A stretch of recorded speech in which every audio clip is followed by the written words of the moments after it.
Hey, welcome to week 3 of Somatic Wisdom and Psychic Sensibilities. Today we are covering clairaudience, which I'm so excited about. And actually, just before our session started, I had prepped our notes from before, but today what came in is the the experience of light language. I wonder if One, you're familiar with light language I'm not sure. Like I heard something, of but I it? don't know if that's what it was.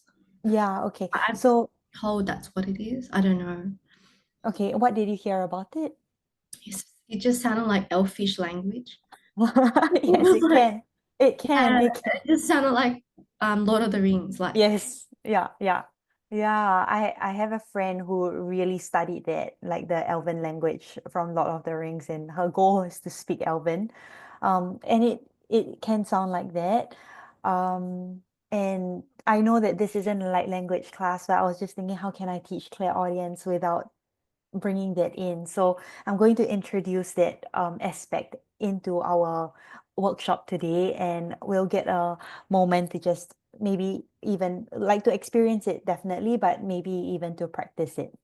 And to just play with it without needing for it to sound like anything or for it to kind of mean anything cognitively, because it doesn't operate that way. It's not something we can translate word for word or something we can kind of identify with like the English translation or a cognitive translation. I'll cover that later. Okay, to begin, we're going to come into meditation, and from meditation, we're going to transition straight into arts. Does it sound okay? All right, so prepare your art materials around you, and I'm just I going to just put need on, to get something because I'm a bit cold, so I won't be a yeah, sec. okay. how have you been this week? It's been quite the week. It's honestly been quite the week, like with the Scorpio full moon, so many intensified emotions, and it's taking all of me to either kind of like be with it, to attend to it, or to not let it project outwardly. But it's been Mm. challenging. What about you? We might all be feeling it. Yeah, I feel the same. Yeah, yeah. Intensity to full moon and during. Yes, yeah, before, during, even after, and Mm, what I've received from a couple of group chats is that like the solar flares has been extra strong this week, the past couple of days. So what that also means is that it brings up these emotions in an intensified way. yeah, So cool. yeah, I think knowing that um it's such a reminder to be even gentler with myself and my humanness. Mm. Yeah. Gosh, but it's hard. Yeah, it is. It's been intense, and like Yes. it's cool to hear that collectively people feel that too. Yeah, and they were not alone in it, even though it's so hard. Wishing Okay. you luck. Sorry. Wishing you luck. Thank you, and you too. Okay, we can begin. So go ahead and close your eyes, and in this moment, just notice the sound of your breath.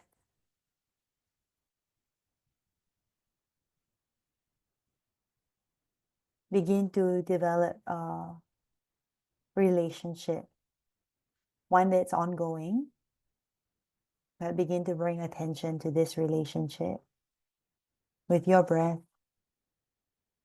through your sense of hearing.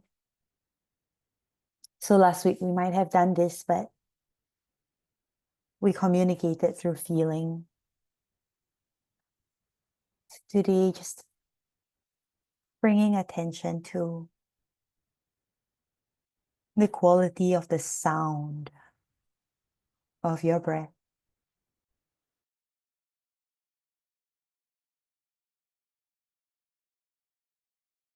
You don't have to change your breath, but simply by bringing attention to it, you may notice it changing, shifting.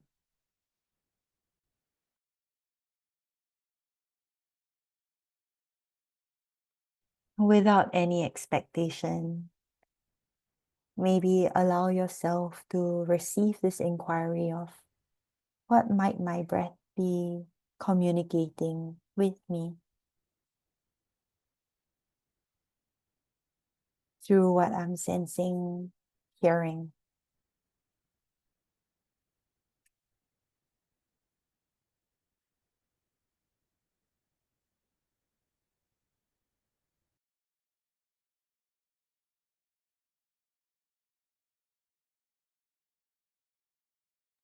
And from here, if you could extend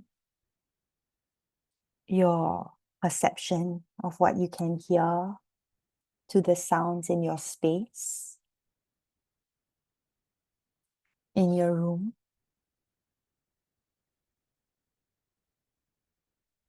and the other sounds of your body beyond your breath.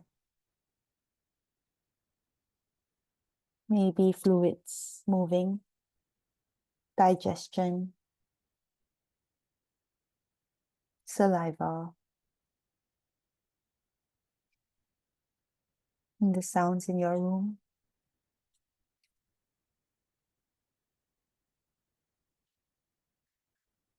And the sounds in your home.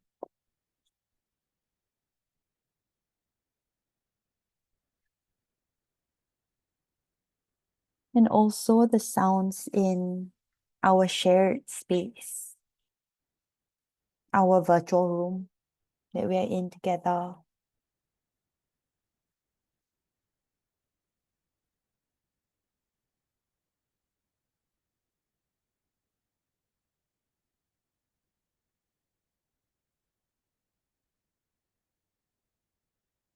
And begin to extend the perception of hearing a little bit further, perhaps to sounds outside of our Zoom room and sounds outside of your home.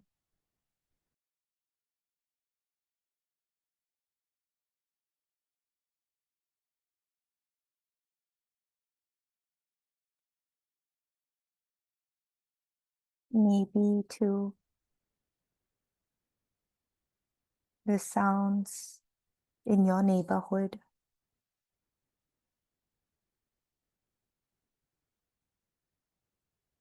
And very gradually,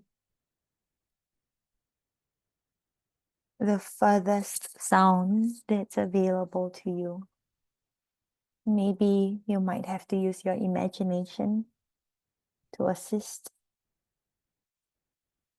The furthest sound available to you.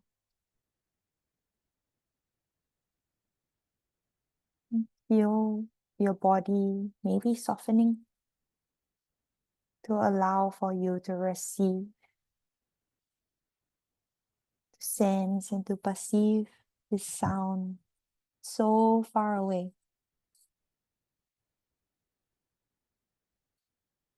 And just hang out there with that sound.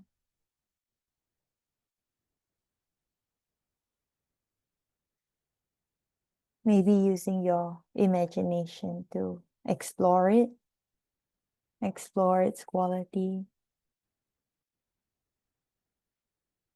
to its source.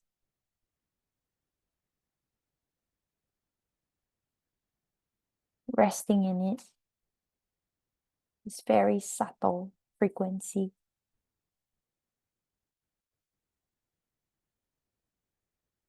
And taking all the time in the world to acknowledge that sound and withdraw your attention, your antennas, slowly, gradually back to your home.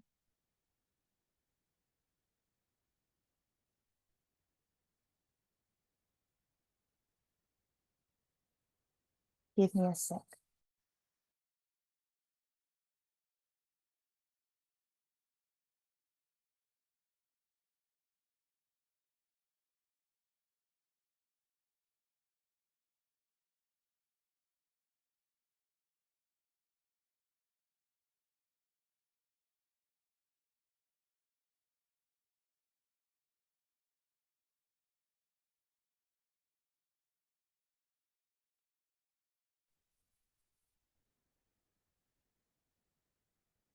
And gradually bringing your attention back to the sound of your breath.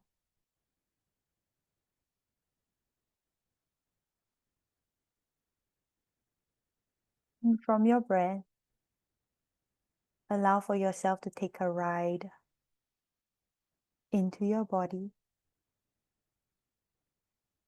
through the different systems of your body. Let yourself listen to these sounds and perhaps these voices, the different parts of your body. And we'll try this together. Let your breath lead you to a part of your body that might do with a little more love, attention, presence. And if it feels right for you, place your hands here on this part of you.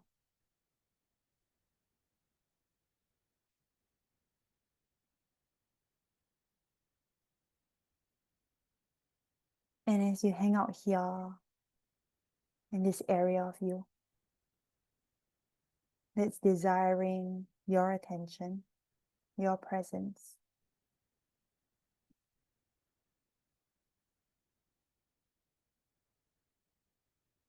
can you just listen, be in the practice of deep listening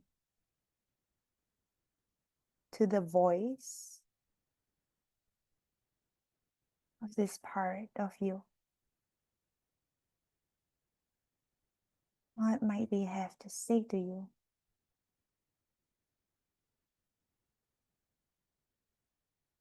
Without reaching, stretching, just allow for anything to emerge.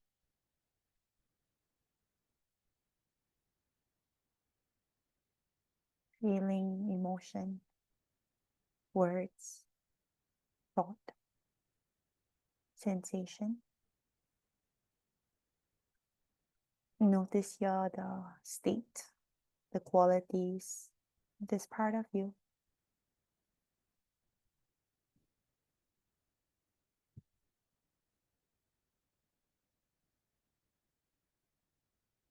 And offering your wholehearted, full body presence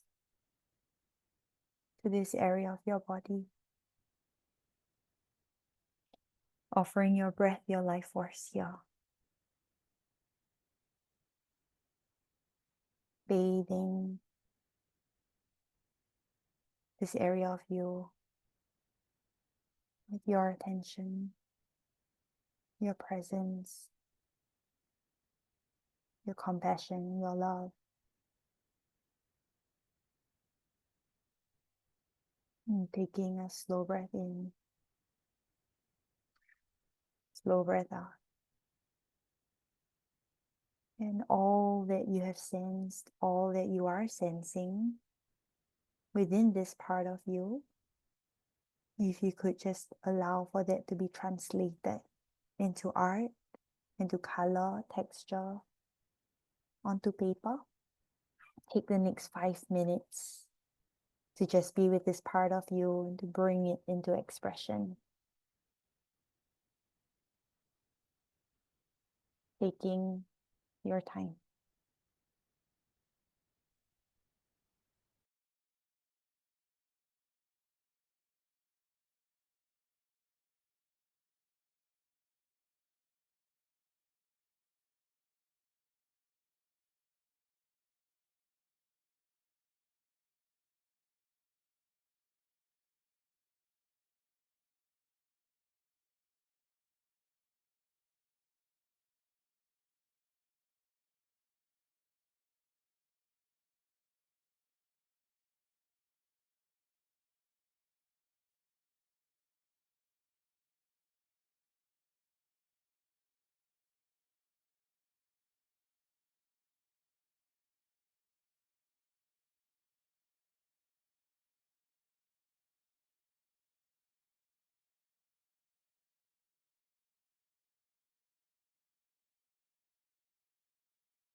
Finding a place to pause.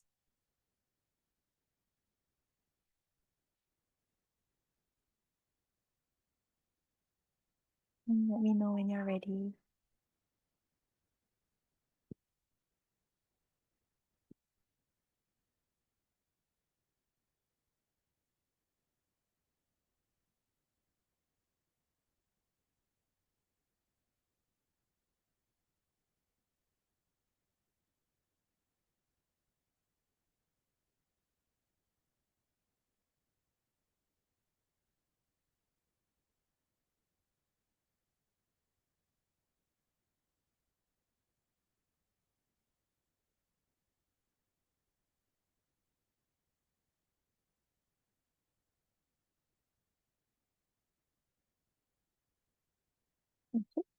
All right, guess what we're going to do?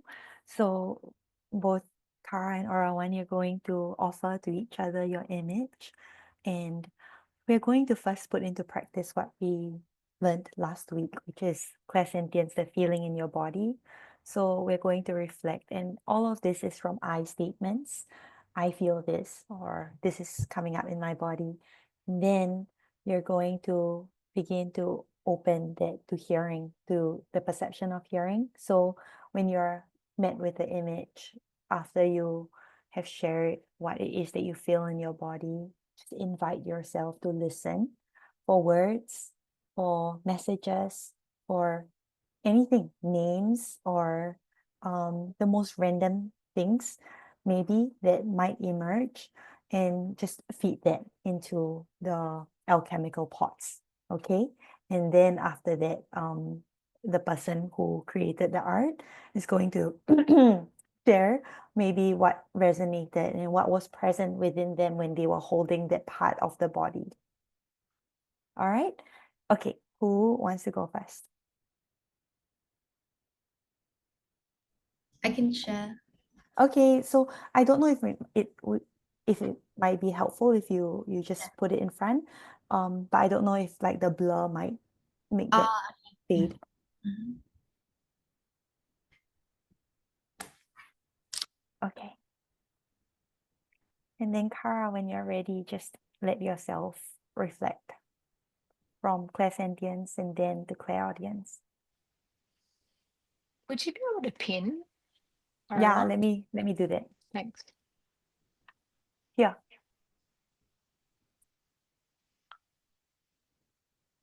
Mm. For some reason, I still see you as large. Oh, so maybe I have to do it. Yeah, okay, great. Um, mm, Fiery threads of energy. Um, Textural connections through this circular. There's like many things interacting and feeding into each other. And this heart container containing everything. Mm.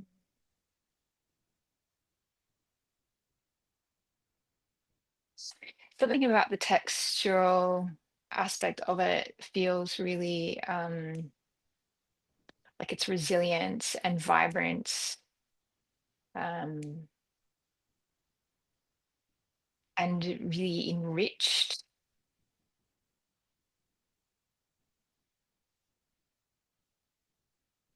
And almost like as things feed into it, there's more than enough space for all of that to integrate in somewhere. There's just like an ever expansive space for all of the information to come in and to kind of simultaneously release out as well. There's this, for me, it speaks to the motion of it speaks to some kind of obs- uh, absorbing or receiving that is uh, always in motion with this kind of um, cycle. there's a buoyancy to it as well, like the shape of the lines, and it's like there's I guess the word resilience comes back in again, because I think I used to have a business name which was Resilient Minds and Bodies, and I changed it. But the resilience, the etymology of the word resilience is really super interesting. So it's like something about salience, which is like the ability to bounce back. And I guess that's what I feel in that the movement of those lines, those markings. Yeah, complete. Okay. Rowan, do you want to share your experience? Yeah, thanks for that, Carol. Um, I resonated with what you said in terms of like the resilience aspect, and then that bounce back. I guess when I was drawing it, I didn't really think that, but in terms of my experience with my heart, I feel like that is quite true. Um, and it's almost like no matter what I go through, my heart's still quite fiery. And I think there's like little circles in here that kind of resembles that like bounce back. Because when I was drawing it, I was like, I don't know why I'm adding circles, but I feel like circles make sense. Um, so yeah, that's kind of cool and interesting that you picked that up. Um, I would say that's like the main thing that resonated with me and like I remembered from what you said. Yeah. Yay, so nice. Thank you. Thank you both.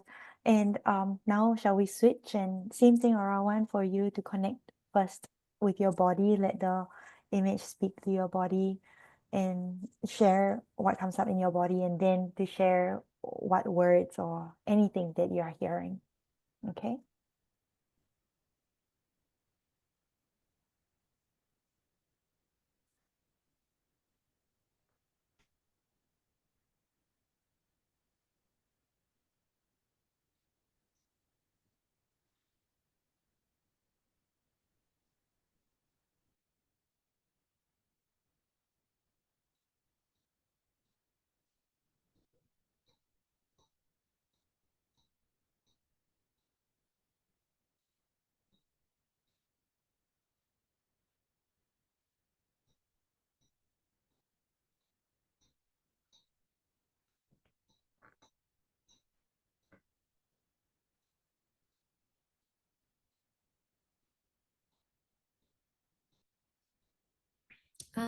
It's really pretty.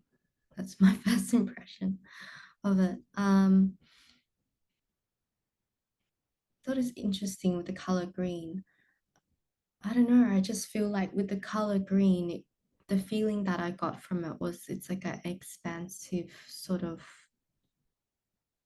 flowy feeling. It's like billowing out very like it's almost like a smoky sort of feel.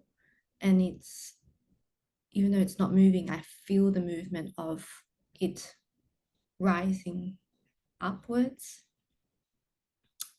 more upwards than outwards. Um, and then with the red, I'm feeling some sort of tension,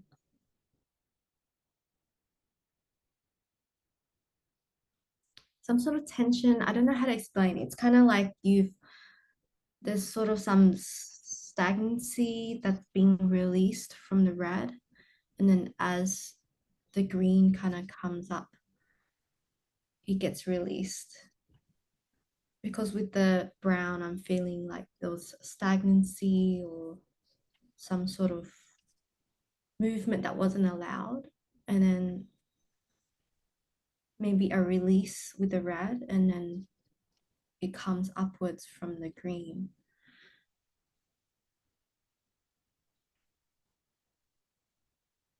In terms of sound, I don't feel like I hear flow.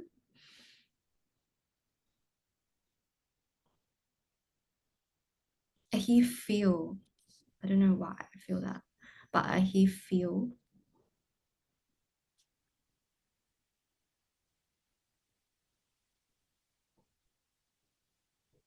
he touched.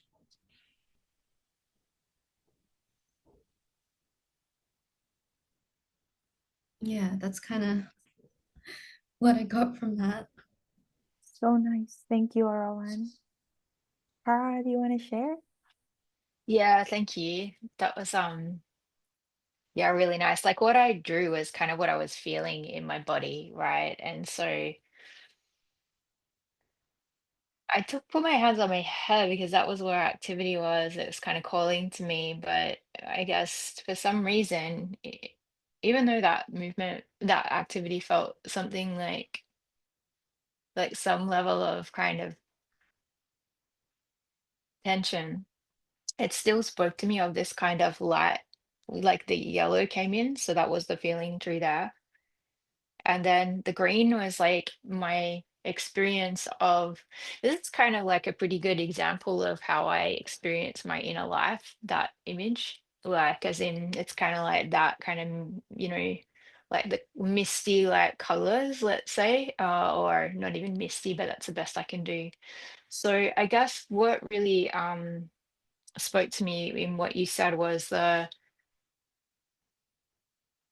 movement that you enjoyed through the green. It does feel expansive, and the throat is the red, orangey kind of browny, and it is like kind of like an acute pain that's kind of been around for a long time, it's like an old wounding is kind of it'll come up, and it kind of wants to cry, you know what I mean? Like it sort of has this every now and again, or it's like very constricted feeling. So what you said about that really resonated.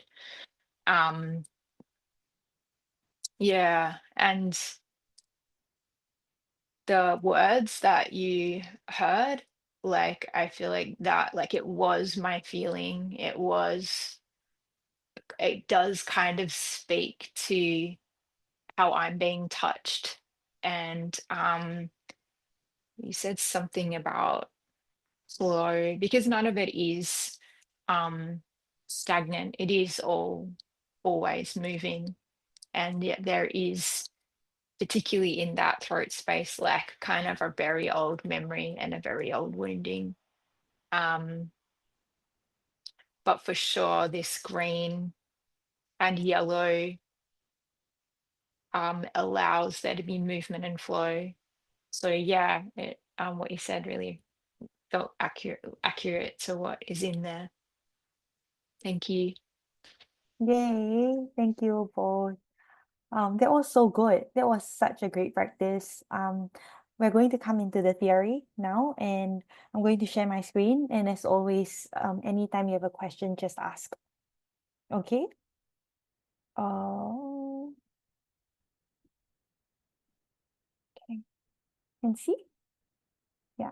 All right. So week 3, clear audience, hearing beyond the ordinary. So, clairaudience is our innate ability to receive anything, information, data, messages, insights, knowings through sound, not in a way we usually hear things. And these are some ways that we may receive it through hearing a voice in our head that feels, sounds, and have a different quality from our inner chatter, our inner thoughts. Or it could be a song that comes in, it could be a phrase that comes in, it could be um, um it could be a knowing that comes in through voice that suddenly pops in to our field. And it could be like tinnitus, ringing in the ears or hearing frequencies that don't make sense. And it could be like, even though we are alone or we're with someone, but no one said anything, the feeling that we just heard something, the feeling like someone said something. Yeah. Um, and for me, I first experienced this actually in a conscious way in 2020. And I remember it was every time I was blowing my hair dry after a shower, I would get messages. It's like the whole time when I'm blowing my hair, I would be getting consistently, daily, I would be getting messages. And I feel like there's something symbolic about from wet to dry. It's like I'm walking from the unconscious, which is water, into onto land. So there was just something there that felt like that was my time that I'm receiving clairaudient messages.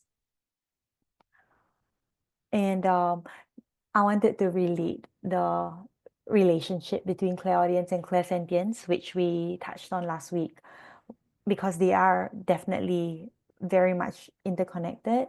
And both clairaudience, clairsentience are about receiving messages of that are subtle, that's not necessarily tangible, that's not um obvious, but clairaudience is through sound and frequency, whereas clairsentience, which we touched on last week, is through feeling, emotions, sensations. Okay, and when we weave them both together, which I'll be sharing about later on, it's truly a full-bodied, intuitive listening experience. Do you have any questions so far? So what is it called when it's just knowing? Claircognizance. Mm. But like I know that in each week I am speaking about them as individuals, but in actual fact, when we receive these insights, they can be all integrated. Right now, I'm just articulating one at a time. I think So yeah, yes. um, when you said it can be received like maybe like a song, Mm, I get yes. that a lot. But then sometimes I'm like, maybe I'm just being subliminally like, you know, as in like they're Yeah, just because it repeats so much on like, radio radio. or whatever. Yeah, I'm just, yeah, you know, yeah. I would say like that touches also on collective unconscious. Like, yeah, there's the subliminal messaging thing, right? Um, and also sometimes these things touch us at a collective level, because like some songs are just more popular, and it would feed when we are listening, our soul listens too, and it would feed into the messages that we are taking in.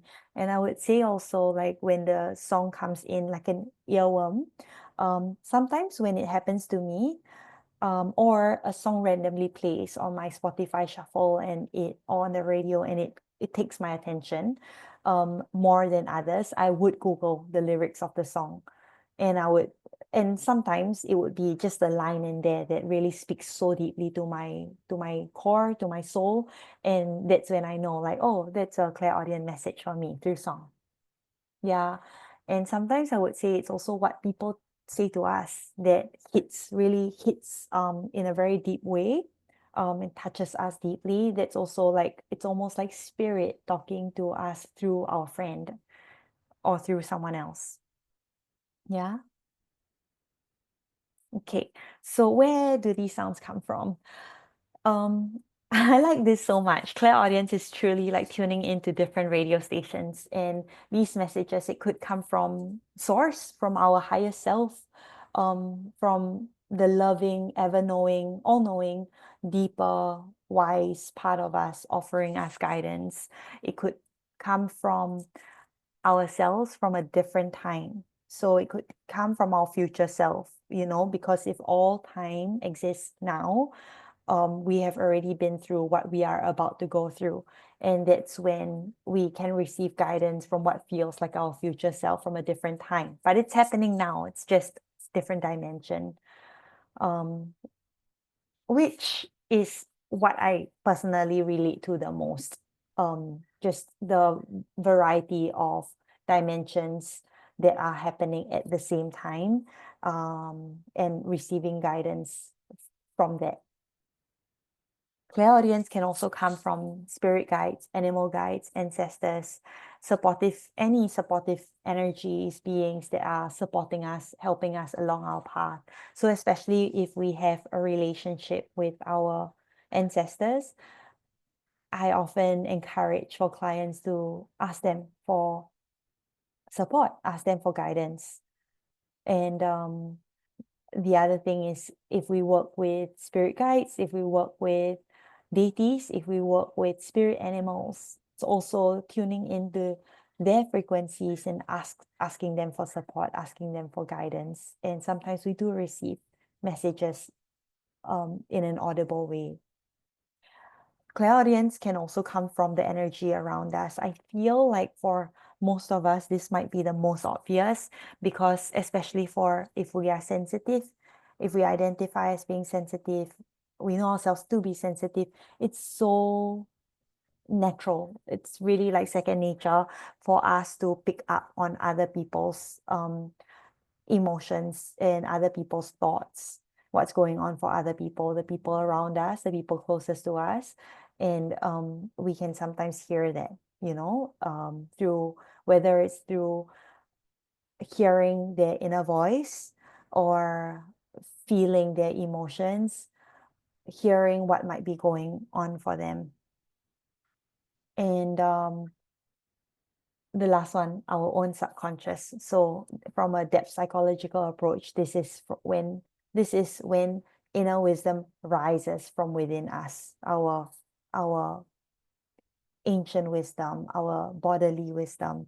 And it was kind of what we practiced just now when I invited for all of us to connect with a part of our body and to hear if there are sounds or if there are voices from these parts of us. Yeah. And I would say, like, personally for me, I found that connecting with spirit, connecting with my higher self, connecting with source has been so um supportive and useful in terms of giving me guidance messages in heightened moments, in moments where I feel so triggered, or in moments where I feel so lost or anxious, and I feel like I am personally at a loss. And I think there is a moment in which I surrender, I give up, and that's when spirit comes in and I just hear messages on like the actions to take or to not take, so clearly and so immediately that it yeah, it feels like what's really necessary is for the human to step aside, the ego consciousness to step aside, so that I can hear this bigger wisdom, divine wisdom. Do either of you have reflections around this?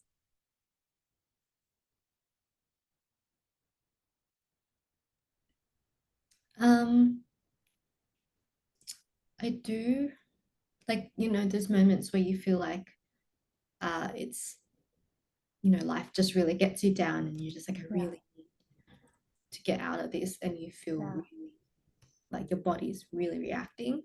I think those moments, I don't know if it's a knowing or if it's a clear audio message, I don't know, but maybe it's like words that come through, yeah, that repeats itself. Um, or if it's like maybe through song, like what you were saying, when you hear a song and you feel it, you pick it up and you're like, I don't yeah, know why I'm drawn to this right now. But I always just thought the song was just like, oh, maybe it's just like your current vibration and you're just like matching that frequency versus like, oh, it's a message from like a higher source. Yeah. yeah, yeah. And it could be both, Mm, because we are a range of frequencies, and it could be both. Like, I think what you're saying is like the law of resonance, where we bring to us or attract to us or what we are kind of vibrating at. And it also could be like the guidance just coming through song, because maybe song is how we, especially if we connect a lot with clairaudience, it's how we receive messages, like um when I was researching about clairaudience, a lot a lot of sources said that how do you know if you're clairaudient? If you have a very deep relationship with music, song. mm, Yeah, interesting. Yeah. yeah. So Yeah. yeah, so if, like, if you enjoy music a lot, and if you feel a lot through music, through song, it's clear audience might be like the sense that we lean on more than the others. Yeah. What about you, Kara? Do you have any reflections from your life experience? Yeah, like I feel like when I have conversations with people, it can be very obvious when they're telling me something that it all of a sudden sort of clocks.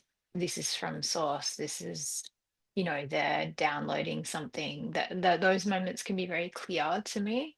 It's like I'm being told this. Thank you. And then like I really connect with music in a very deep way. I've had a really strong relationship with music my whole life, like through family and through dancing. It's been a huge part of how I've learned to express myself. But I feel like the relationship's very abstract still. Like, it's not clear. Like, I feel like when the way you described in the way that you do describe receiving messages is much more like clear and maybe even in language form than perhaps the way that I do. Mine is still very, in a sense, blurry, but maybe it's not blurry and it just is a different language, right? And so, um, yeah, but just also reflecting on what you guys were talking about before, like I really do feel like everything that the way that I kind of perceive my life right now is that there is nothing that isn't on purpose that's coming in. I feel like everything that's coming in that's around me that is in my experience is for me. Um, as in, yeah, there's no coincidence. So I kind of take it like that. And even the uncomfortable stuff. Yeah, I think that's all I have to say for now. Thank you. I resonate so much with it, and also to reflect on what you were saying about like how the messages come in. It's so true that they come in through unique expressions for each of us, and I feel personally, I feel like they come in through how we are going to best receive it. And I wonder whether it's so clear for me because that's the only way I'm able to receive and listen. If something is a bit more subtle or blurry, it's easy maybe for me to just step over it and to like not receive the message. Yeah. Okay, I'm going to move on to the next slide. How to tell, I like this, if it's clear audience or if it's just our thoughts. And I feel like this is so important because everyone that I sometimes give a cosmic conversation to, or the batch, the last cohort, um, often ask this, like with all the messages of intuition, how do I know if like I'm just making this up, or if it's just my thought, or if it's fear-based? And this is what I found, like through my own experience. Whenever it is a message from divine, a message a guiding message, it's not anxious, whereas my own thought can come across as very charged, very activated, very anxious, emotional.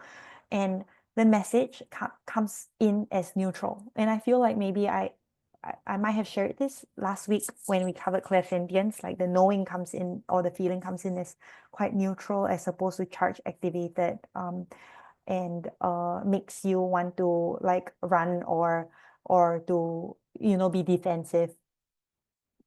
And sometimes it comes across, like for me, it has, for many years, and sometimes now, although I feel like it's changing, but for many years, it this voice, the clairaudient voice that I receive, it comes across as masculine. It's a male voice, deep male voice, very calm and very neutral. It's not like robotic, but it's still loving, but it's neutral.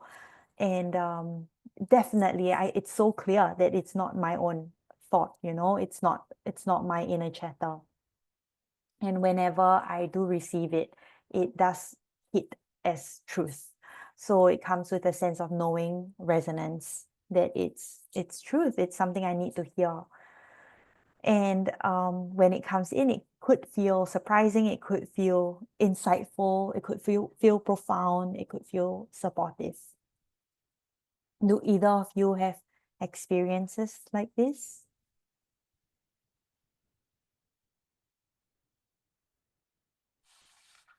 I really have to say that I don't think that that's a way that it comes in for me, like an actual voice of a person. Yeah. I don't feel like I've ever experienced that. Mm, And I could just be missing it, right? Like that it's so close to me that mm, I can't even, yeah. yeah.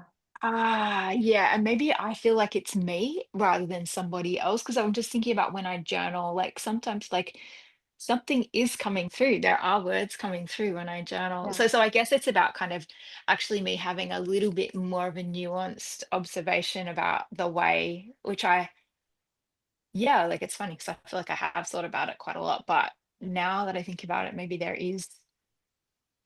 um there is that, but it doesn't feel other than me, like you're saying, like you've Mm. just described. So Yeah.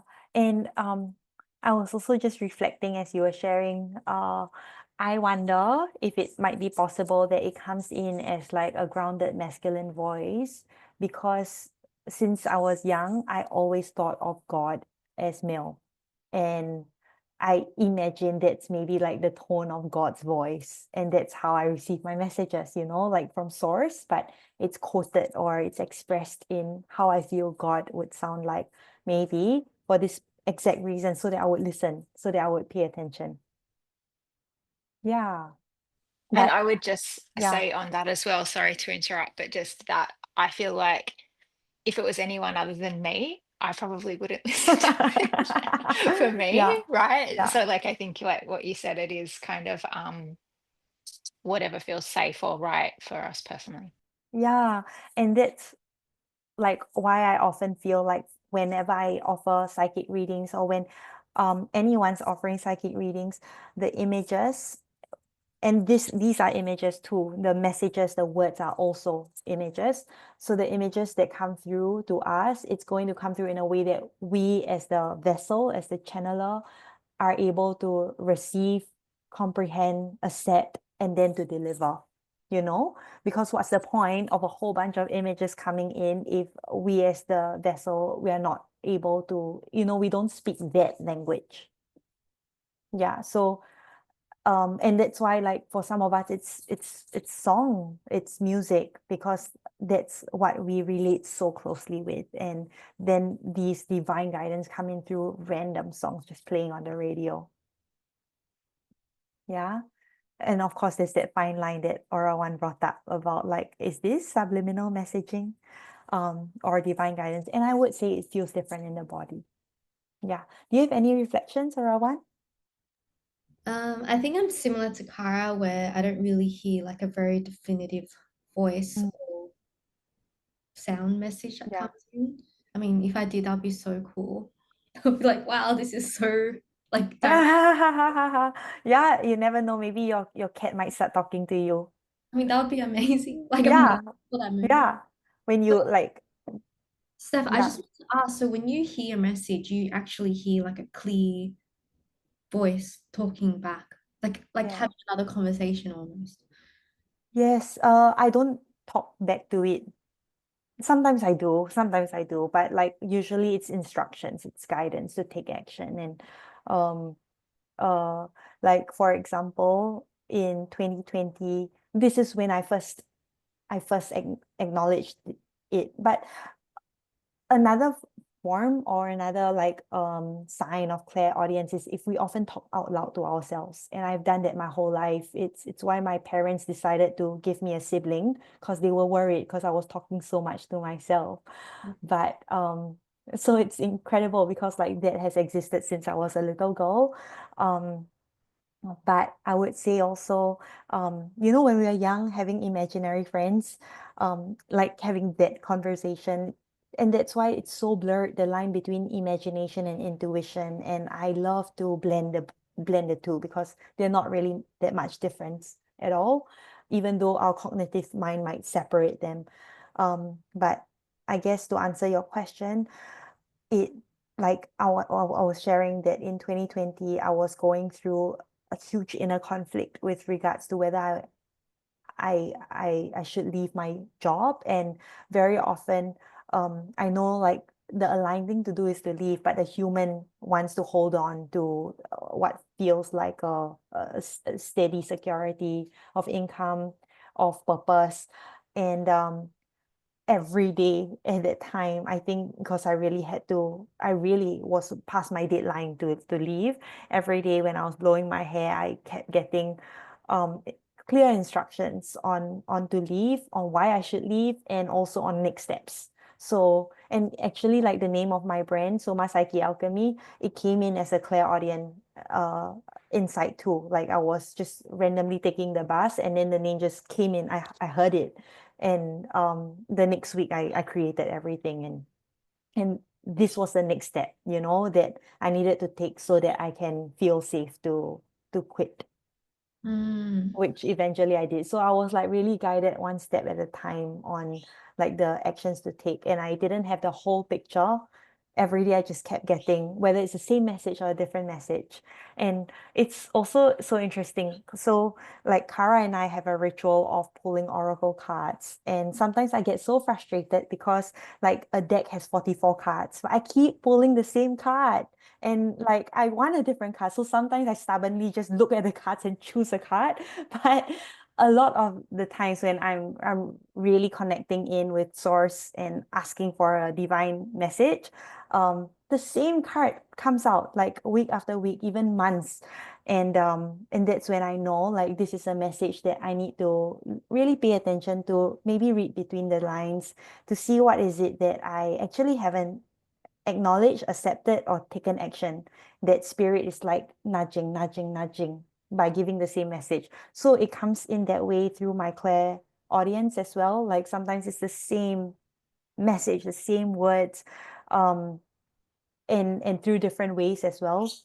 So I feel like with this, when we really develop a relationship with our intuition, it's so impossible for us to veer off course, for us to be so far off the course of our alignment, because spirit speaks to us in various ways, in ways that we will listen.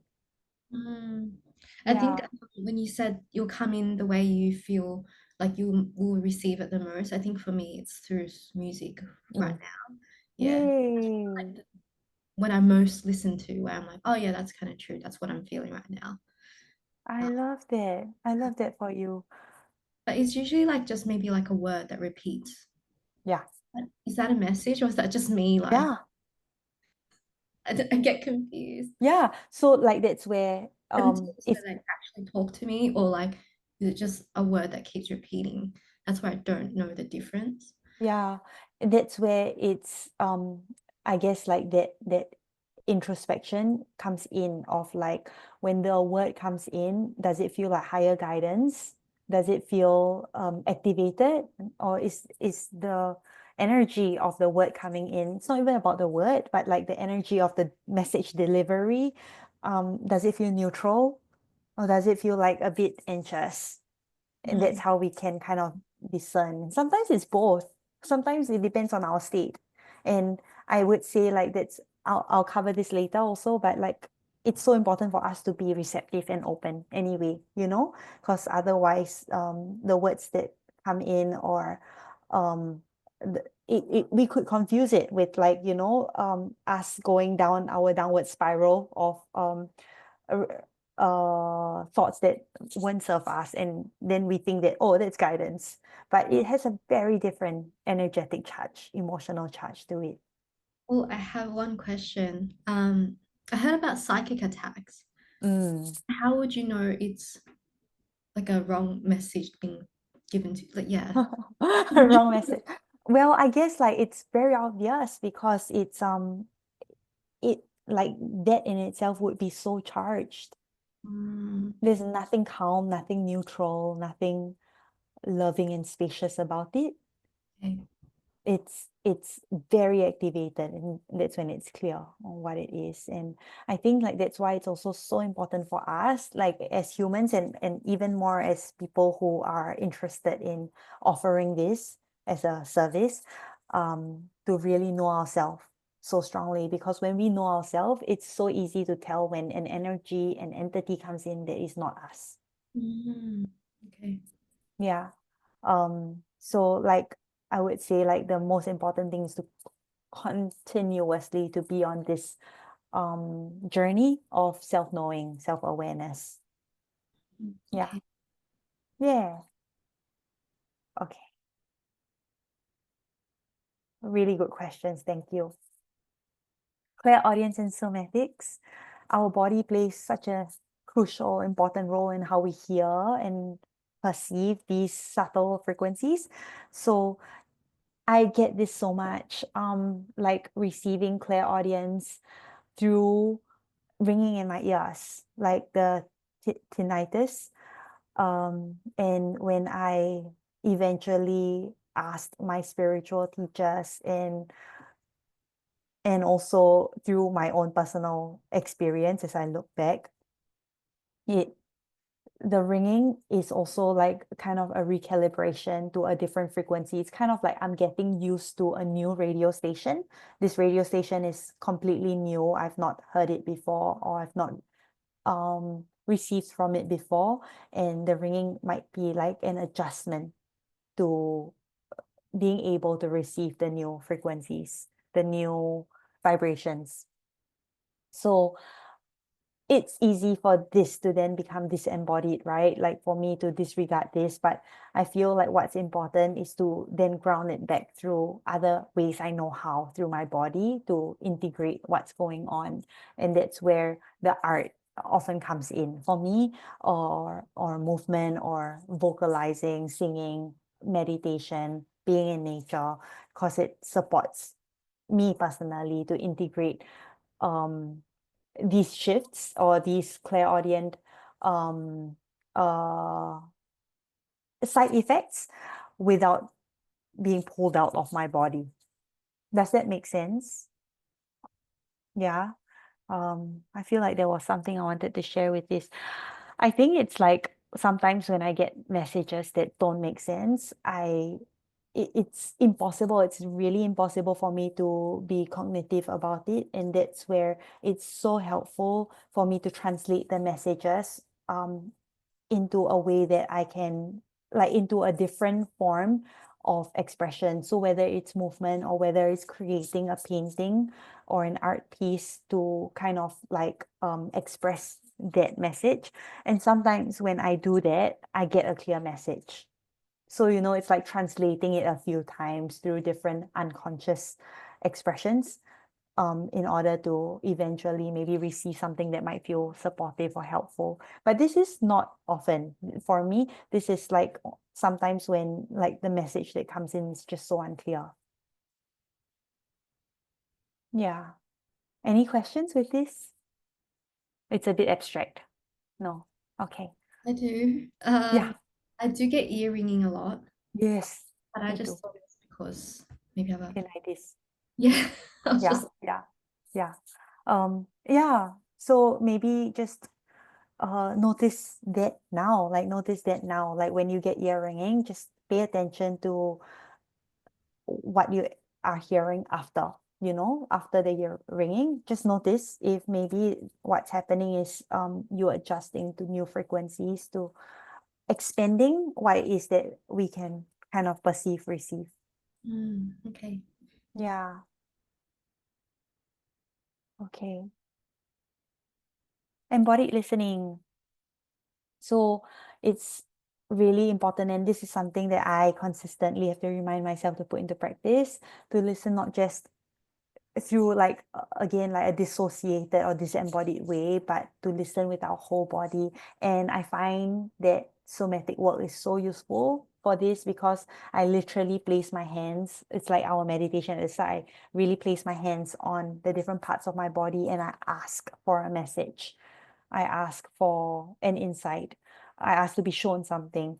So like and that's how I begin to develop a relationship with the various parts of me. And that's how it can be very clear to me when I'm receiving a message that is actually not, it's not of, like, whether it's my highest good, or if it's a fear-based message, a fear-based thought, a fear-based information coming in from outside. I'm able to listen because there is a like a sense of knowing, of resonance within my body, when something is good for me and when something is not from a place of love. Yeah, so if we're in a meditative healing space where when we hear a voice, um, how we can double check is to feel whether there is that resonance of the voice in our body.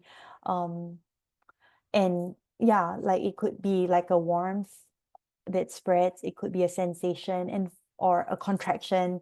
And for me, I know because there is a landing, like there is a very felt experience of a landing when I hear something that feels truthful, that feels supportive. Yeah, so body-centered listening is when we place our attention on where we feel sound, voice in our body, and then we follow those sensations. And it's kind of what we did just now at the start, and there's going to be a practice for us to do it again later. Any questions with this? No. Okay. Light language, a little introduction, a very small introduction to what this is. It's an intuitive channeled form of communication. It's soul language, the language of soul, the language of truth, and it doesn't speak in words. It doesn't make sense, but it is articulated. It's almost like mantra. It's articulated in a way that carries energy, vibration, frequency, sound rather than its literal meaning. And it comes across through spoken words, through sounds, through songs, through symbols, through hand mudras or hand movements, or through writing, through art as well. And it's not meant to be cognitized or understood by our logical mind, but instead it's meant to be felt and received through our soul, through our body at a very somatic level, and through our aura, our energetic field, our energetic knowing. And it truly bypasses our intellect. And it is what it's meant to do. It's like it's really supporting us to kind of awaken our cellular memory, the parts of ourselves that are asleep, the parts of ourselves that are dormant. And it's also meant to support us in upgrading our energetic system, and by receiving light language that really feels aligned with us, it supports our own healing, our soul's journey of healing, of activating our memories, and yeah, remembering the journey of our soul, remembering who we are. Do you have any questions with this? No. Yeah, is this familiar or new to you? It's new, I would say. Okay. I've Yeah. seen it on like I'm on TikTok and I see people speak like language as well. Um, Yeah. it feels very like calming when I hear it. Mm, yeah, very nice. Yeah, there are all sorts. There are all sorts, and there's no right and wrong. And there is no light language to model because each of our souls unique, and light language is truly like the voice of our soul. It's something that doesn't make sense for us cognitively, and that's why each of our light language would be unique. It wouldn't sound like someone else's. And what's its light language relationship with clairaudience? Because it's a transmission of truth, of love, of frequency and vibration. Very often it supports us in releasing emotions, in feeling our emotions more deeply, in receiving inner clarity, or in our journey of spiritual awakening. And when we are quiet, still, calm, so grounded within ourselves, um, uh, in a way that really opens us up to our clairaudient gifts and ability that we already have, it also simultaneously opens our access to light language. And that's when we can hear tones, hear syllables internally, um, and then we can choose to speak them or to sing them. And both clairaudience and light language are frequency based. They are very much in relationship with our intuition, and they also strengthen our inner listening. And I think that something that's so um profound is, as kids we would speak gibberish to one another, and that is like language, because when we are speaking gibberish, it doesn't come out of nowhere. We don't just make it up. It comes from within us. It's an expression of something within us. And when we are speaking gibberish, that is us actually expressing, in a way, an aspect of how we truly feel. And we might think it's nonsense, right? It's nonsensical, but it can be the most authentic expression of what's really going on within me, that I don't need to cognitize right now, and I can just express through nonsense.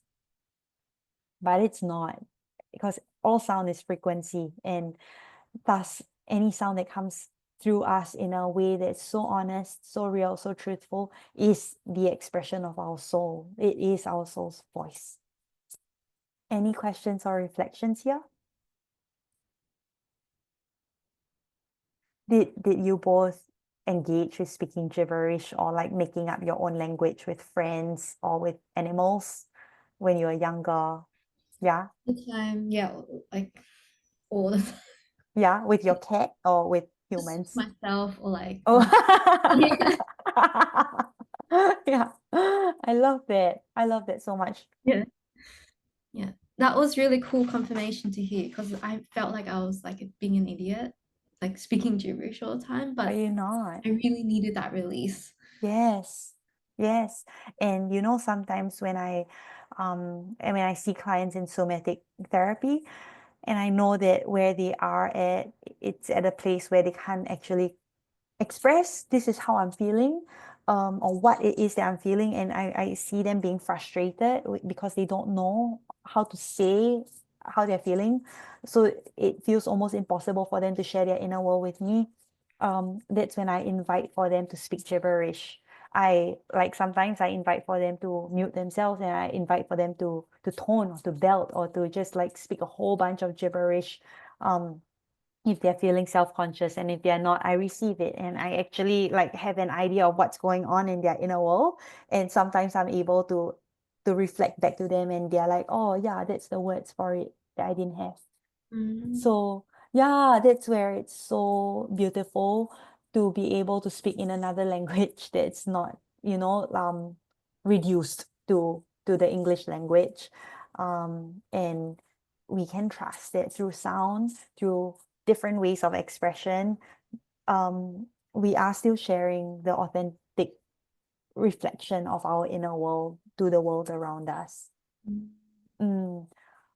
And I feel like in so many ways it can be so much more powerful than reducing it to English, or to a language that can be understood and exchanged, because sometimes that really limits us in being able to truly, wholly, fully understand the other. And when it's left in an abstract way, it opens so much room for curiosity, as opposed to assuming like, oh, this is how you feel because you said this word. It opens, it creates space for nuances to come in and to be acknowledged. Yeah. Kara, do you have any reflections around this? Yeah, like I definitely like it's a huge part of my young life to speak in gibberish. It was something actually like my mum and I kind of developed our own relationship with our own language with our dogs. Like we have a whole way of speaking that often, is like it is based on the English language, but it has a tonality to it and a kind of style to it that is very particular that only she and I kind of do with like each other, and generally it's through the dogs. And like my brother was there the whole time and he never engaged in it. So there was something about that. Um, but quite often if I like an exclamation, I'll that I don't have words for will come out in that way even to this day. And it's kind of something that I really enjoy. And I really enjoy making up words. And so like lots of yeah, there's lots of different ways that that stuff's come in for me. Yeah, and I think that because actually articulating things is difficult, like into English for me. I can write much better than I can speak a lot of the time. And so it's like somehow, yeah, it's just interesting to consider it all. Yeah, so definitely resonate. I love that. Thank you for sharing. Um, and it's so interesting because like we often like as kids or even now we create like words, we create a whole new language. And we think that it's nothing, but it's truly the most authentic form of expression because we are not imprisoning it into meaning, into cognitive meaning. It can breathe and it can be alive. Yeah. Okay. Differentiating the source. So these are some kind of like touchstones to reflect on to tell whether is this higher wisdom or is this coming from ego? Is this coming from my fear or from a place of fear, from a place absent of love? So does the voice have a personal emotional charge or does it feel like neutral and wise transmission? Does it support my growth, my individuation, or is it going to cause me distress, hold me back, or create fragmentation? Is it spontaneous? Is it insightful? Or is it compulsive and then fear inducing? So I would say, I wonder if that might be what you're referring to, Orawan, when you shared that you hear the same word over again and you are unsure whether it's coming from a fearful place, because it might. And also it might be that if the way it comes in is in a neutral wise tone energy about it, that's when you know that hey, actually this is helpful and it's coming in again and again because I'm not listening. Does that make sense? Yeah, Kara. I wonder whether or not we would question it if it is source, and whether the Mm, questioning of it is a level of conditioning mm, showing itself, you mm. know, or Yeah, limitation. that's a very good reflection. And like for me personally, when I receive messages, like when I'm journaling or in meditation that's from source, I actually don't find myself questioning it. I know it just is, like this is what is. Yeah. Mm. Any reflections, Orawan? I feel like when I usually hear a voice, it feels like that wise, neutral voice that comes in Yes. and Yeah. repeats. Yeah. Um, but I really liked what you said before, which is connect back to your body. And if it contracts, then you know, and when it expands. So I feel like that is really Yeah. helpful. Yeah. Nice. I'm glad. Okay. All right. So how do we develop, strengthen, refine our clairaudience? Create silence, spending time alone, quiet time daily, limiting overstimulation with others, with our phones, with our screens. Meditation, being in nature with the intent to listen. I actually have this book by what's Julie, the author of the Artist Way. What's her name, Kara? Julie. Julia Cameron. Yes, yeah. And it's called The Listening Path, and it's really a deep practice, a deep immersion into different ways of listening. So meditation, walking in nature with the intention to listen, tuning inwards, noticing the tones, the words, the thoughts, the knowing that arise, that emerge from within, to keep a journal to track what it is that we hear and how it feels. So this might be super supportive when we are specifically wanting to hone our clairaudience. It's really to write down the different messages and then to take stock of, when I am receiving this message, what am I feeling in my body? Engaging with sound. So listening to, yeah, like sacred sound instruments, the gong, the singing bowls, the crystal bowls, um, the chimes, and also solfeggio frequency, binaural beats. All of these, um, it supports our clairaudient abilities. And then on our own, to express through toning, humming, or intuitive vocal play. Yeah? Any questions with this? No. Okay. And then asking for messages, that's definitely one. So when we are journaling, like to ask a question and to let yourself receive a message, to hear a message and then write it down. So invite guidance with open-ended questions, and then trust what we hear, even if it feels familiar. Yeah, or even if it feels a bit unclear, like subtle or abstract, like you said earlier, Kara. And then, of course, practicing with others. Like when we practice, we really get to strengthen this muscle. So to be open, to read, to channel, to receive, with a partner, and then to confirm or validate through our own reflections, and supporting our nervous system so that we can be harmonized, calibrated to receive these clairaudient messages to begin with. And that's why I feel like it's such a gift that we can offer ourselves, for us to do things daily that brings us back into what feels like homeostasis, even if it's just for a while. Because when we are grounded, regulated, and when we are in a state of calm, we are open to receiving these messages, and it's going to be so different from like the recurring fearful thought or patterns that we might have. It creates a break in that behavior and that habit. So definitely somatic support, bodily safety, it really helps to increase our receptivity to clairaudience. Yeah? Any questions? No. Okay.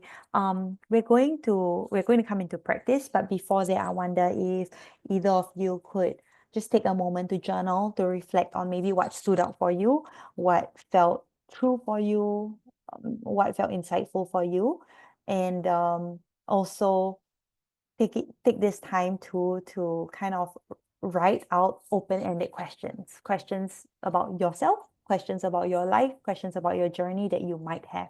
Okay, so write at least 3 questions, and then also journal about what you've just received from this transmission. We'll take about 5 minutes here. Does that feel okay? You you said journal about what you received from this transmission, and what was the other question? Journal about what you like, and then the other one is just to write questions about yourself that you're curious about, and we are going to use these questions as practice questions with each other. Okay.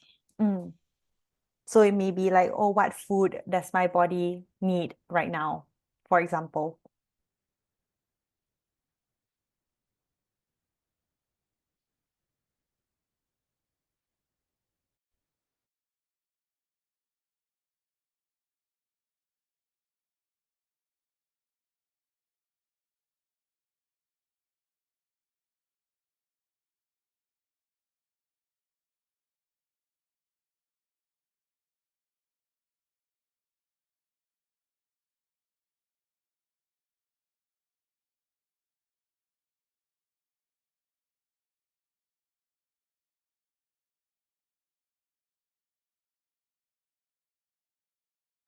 Is 1 more minute enough for you both?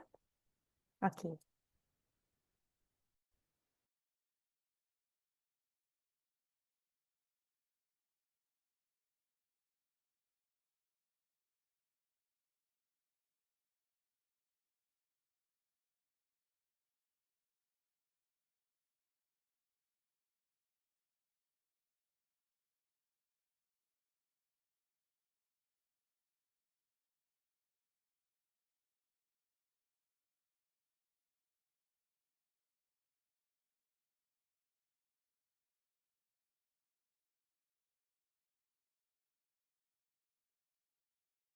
Okay, let me know when you're both ready.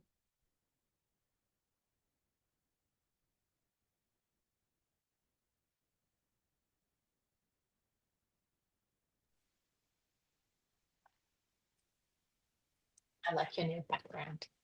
Thank you. Found it just 5 minutes before we started. I feel like I'm one of them. Thank you for humoring me. Okay, Thank so you. mm, here's what we're going to do. Um, because I thought of something like for us to just exchange messages for each other, like connecting with our higher self, connecting with source, and then just exchanging messages for one another. But I wonder if like that's just a bit too broad, and so that it's a bit more useful.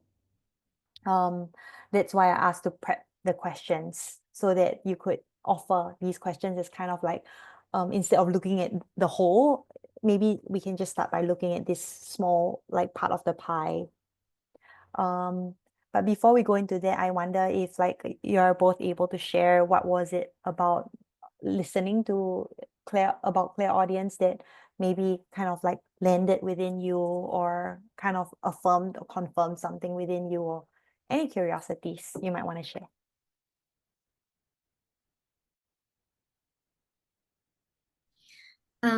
I think for me, what I mentioned before was I think this today's session really allowed me to trust and be more open and receptive to the idea of messages coming in through clairaudience. Um, I think before I used to dismiss it or like just be blind to it, thinking that, oh yeah, that's just what happens, versus like seeing it as a message. So yeah, I feel like it will now allow me to almost identify and be like, oh, is that a message or is that just like a passing thought? So that was really cool. I feel like I can't wait to practice that. Um, and yeah, like what I said before, the somatic confirmation of like Mm, touching, getting in touch with your body, and then and I really enjoyed you opening up the light language aspect because I feel like I really enjoyed speaking gibberish as a kid, and I don't do that anymore. And I feel sometimes shunted in the throat. I feel like yeah. I don't get to express, and I love to sing. Um, I could spend like hours singing. Mm, But I mean, that's someone else's expression. And I feel like when you're just talking gibberish or light language, let's say it's you're yours. just expressing the way you want to express. So I really liked how you shone a light on that because I can't wait to practice that too after this. Yeah. Yay. Okay, thank you, Rawan. What about you, Kara?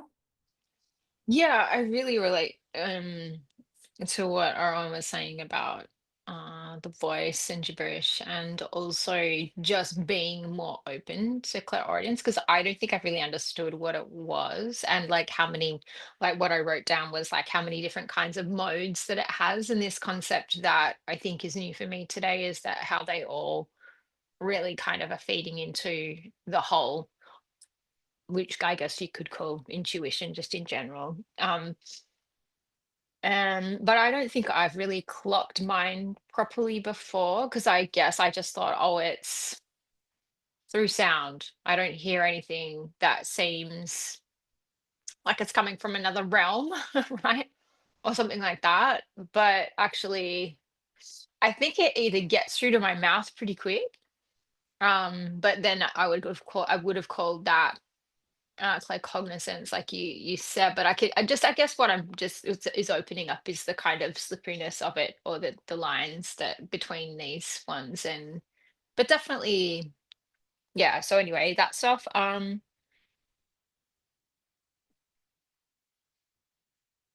Yeah, and then I do perhaps hear a voice when I'm journaling. Like I definitely do.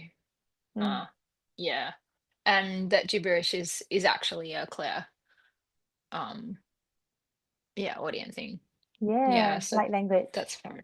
Mm. Very nice. I was just recalling also like sometimes when we are speaking to friends and we say something that or we are holding space for them and we say something that we are like, oh, I don't know where that came from, but somehow something that you heard to say is exactly what your friend also needed to hear. That is a clairaudient gift. And I feel also for me when I'm holding space for clients, when I was teaching yoga, I was teaching a lot at that time, or teaching meditation, I would hear what to say before I say it. And I never realized that that was a clairaudient ability. But it's also because when I'm holding space, I'm very especially for a big group, I make sure to be very grounded, and it's easy for me to just drop in. And I guess like when I'm in that space or that realm, it opens me to hearing different things, and to intelligence, or to information that I wouldn't have otherwise have known to connect with. Yeah. Okay, so we're going to come into practice. And to begin with, maybe each of you, maybe you decide who goes first, and one of you just ask a question, and let this be super low stakes. So like, don't ask a hard question. Be gentle with the first one, and also like ask something that's actually not charged for you. Like the answer is not going to be activating for you, whatever it is. So maybe it can be a playful question to begin with, or the lowest stakes one. And then just remember again, this is practice. We're not here to get it right. We're here to flex that muscle, to practice opening to receiving sound, words, song. So maybe a song might come in. And that does happen to me in session too. And like in somatic therapy, if a song comes in, I'll play the song, and I'll let the client kind of like experience the song, move with the song, and then after that I'll ask what came through for you through that song. And then maybe something profound has been uncovered because of the transmission of that song. So yeah, like you know what you were saying, Aura One, even though it's someone else's expression, sometimes it really resonates with us, and that's when it's useful, when song comes through clairaudience.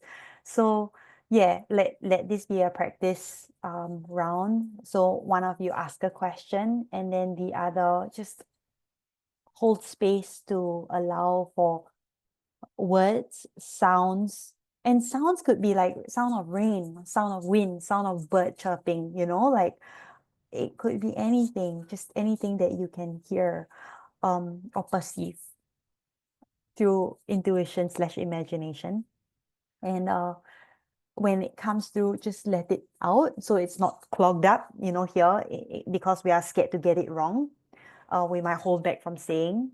But when something comes through, just trust it and pour it into the space. And yeah, like really ground into knowing this is for practice. It's not about being accurate right now. Who wants to go first with your question? I can go first. Okay. All righty. My question is, what should I do with my creek now? With your what? With your what? Career. Career. So my question is, why am I experiencing a stiff neck and upper back?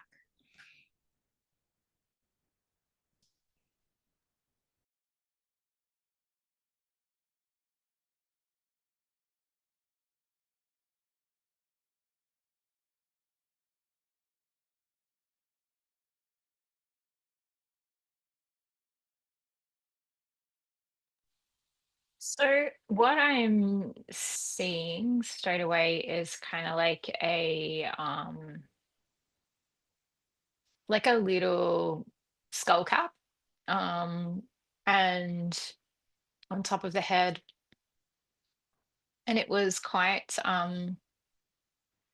like almost a pinky orangey, but almost a neon line, like the sun's coming up, and you just get that like burst of sunlight that's very, very neon bright at a sun when the sun's rising.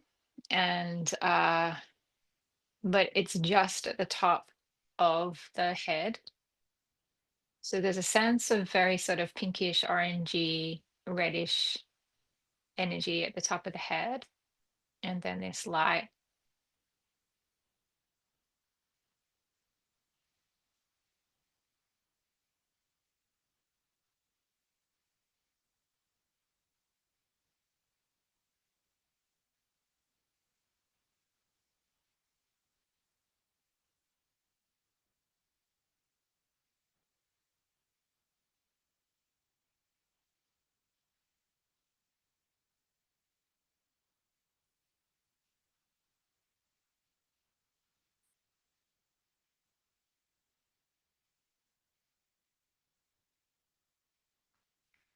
And there is a darker axis downwards, and actually it's sort of crossed by a strong horizontal line, and they're both like a similar color. It's kind of like a greeny browny. And there is a structural um,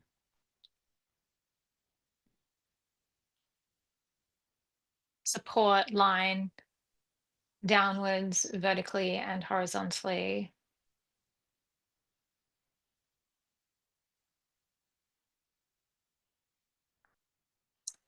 Yeah, so it's like it's not a cross as in a Christian cross, but it does intersect. And so I feel like it's kind of, and it's fairly, the vertical one is thinner than the horizontal one. And so there is something like speaking to balance here from my perspective.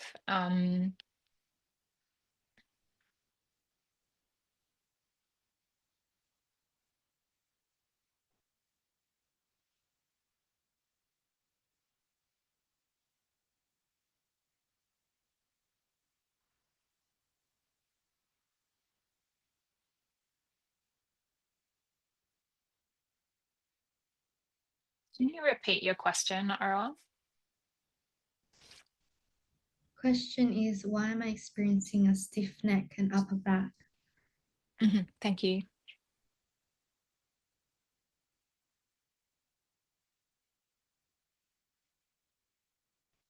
So grounding is the word, or ground is the word that came in. And there's something like an anchor, like a triangle pointing down, or an anchor pointing down, that is kind of like a dark green, like a deep forest green, and it's surrounded by yellow light to emphasize the downwards pointing. But it's quite high, it's not low. So I guess I don't know, based on what I've read so far, perhaps there's something around the head skull cap kind of intensity needing to be balanced down into ground, and perhaps it's currently up here like at head level, and perhaps to give a little bit more of a solid central axis to allow that to make its way down to ground, to provide balance through this structure, through this horizontal vertical structure of your body.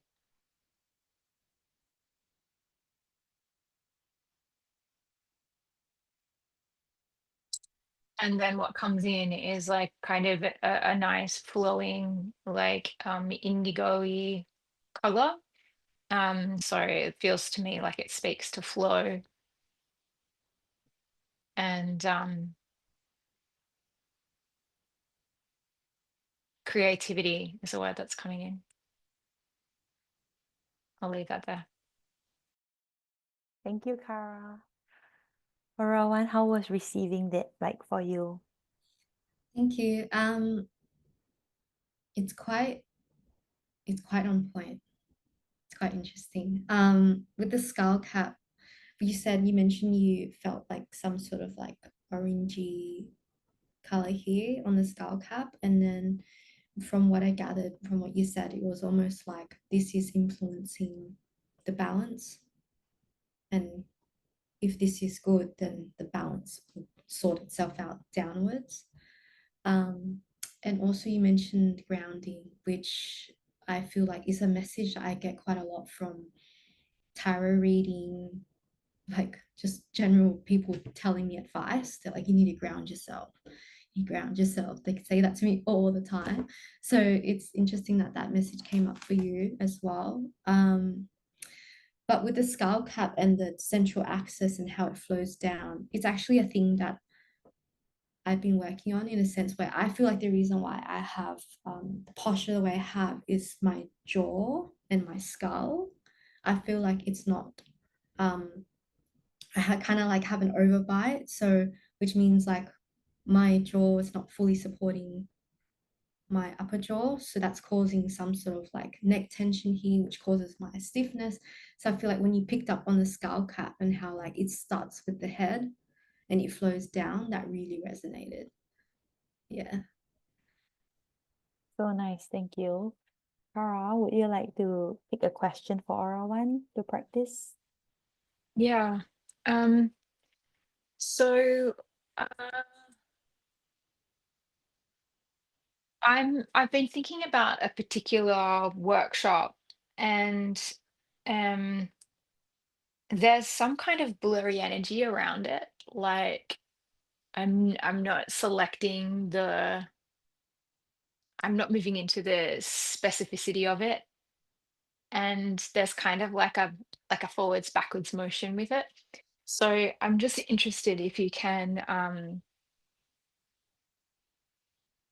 read into that. Yeah, any information about that. Is there is like what's do you know, can you share what the workshop is? So I guess what I wanted to deliver is something that is like an embodied event. And I feel like that yeah, like there's so many different options for what that could be, but I don't seem to be coming forwards with any one of those things as like, that's it. And so I guess the question that comes up is it right for me to do it now, or have I just not landed on the right um, delivery option? This is you hosting the workshop, right? Okay. And then the question is, should you be doing it now? Okay.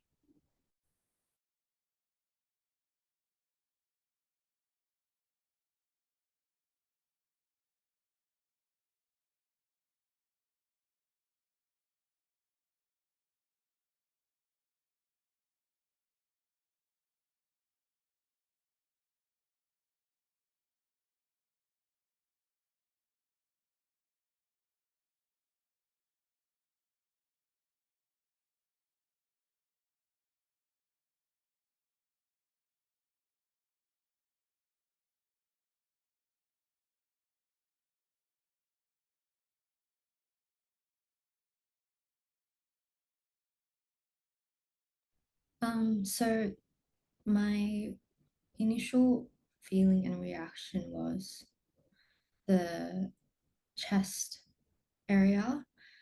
It was kind of like a murky sort of hesitancy. And then the sort of like the sacral chakra came up for me, and it was almost like an inner child saying like, "Will I be safe? Um, will I be judged?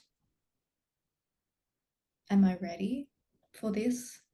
In a sense where it's like, oh, if I do offer it, it's almost that feeling of like maybe imposter syndrome, maybe of like, will I be judged? Will I be safe here? Would people understand what I'm trying to deliver here? And I feel like that's part of the hesitancy of like, should I move forward with it or not? Um, I think the answer for it is yes, you should move forward only if you feel like the inner child is safe and that she will be protected and that she will know that no matter what the outcome is, how people respond or the feedback is, it will be safe and it should be fine. Um, don't move forward if you don't feel like you can ground yourself in that energy. Because a part of it is like the embodiment aspect of if someone needs to embody, if you're helping people embody themselves, you need to embody yourself to be able to offer that gift. And it's like maybe the hesitancy feeling is coming from that feeling in your body when you're not fully anchored yet. So that might be where the hesitancy is coming from. And I do feel some energy around the top of the head where it's just kind of like the overthinking aspect. So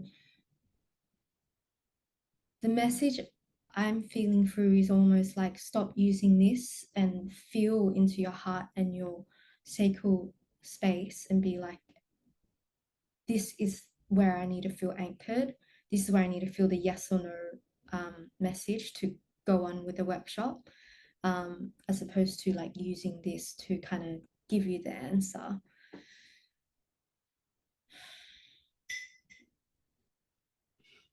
The message that I'm hearing now is that the message I'm hearing is not ready.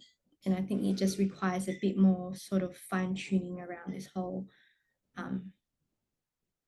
grounding with the inner child and telling her she's going to be okay and connecting that with your heart, like really trusting yourself that you'll be okay before you move forward with a decision. So that's kind of what I gathered from that. Yeah, I hear like cheers, I hear clapping when it's aligned. I hear it and I feel and hear other people's sort of energy towards you where they feel really grateful. And I don't know, there's this like vroom, vroom energy where I feel like their love towards you, it's like reflected back. So yeah, that's kind of what I got from that. Thank you, Thank you. Aroline. Thank you so much, Lauren. Sorry, did you want to say something, sir? Yeah, no, just to invite for you to reflect. Mm. Yeah, that was really helpful around like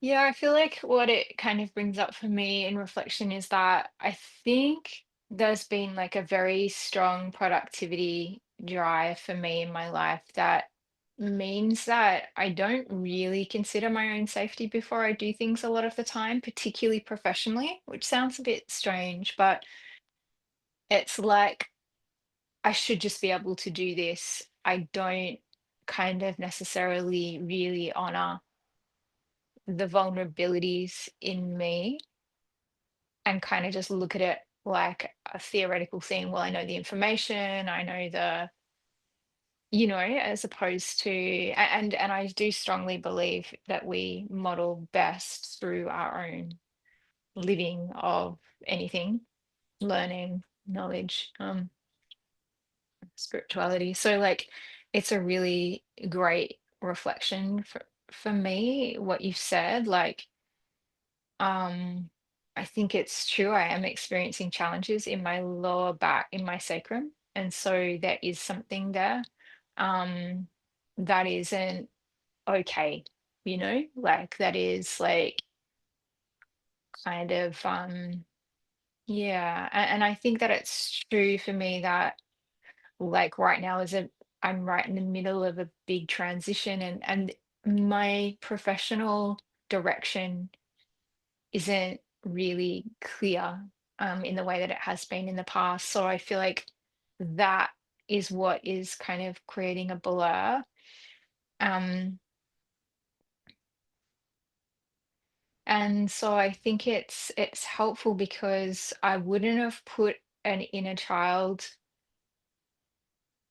kind of quality to it. Like I wouldn't have put that character there, but having that character there helps me to have more compassion towards what's going on as opposed to because what I can do is like, why am I not moving forwards? Why can't I just pick a thing? Just pick the thing, do the thing, like, and so it can get a bit like, that kind of critical um stuff and also like, why am I not thinking of the thing?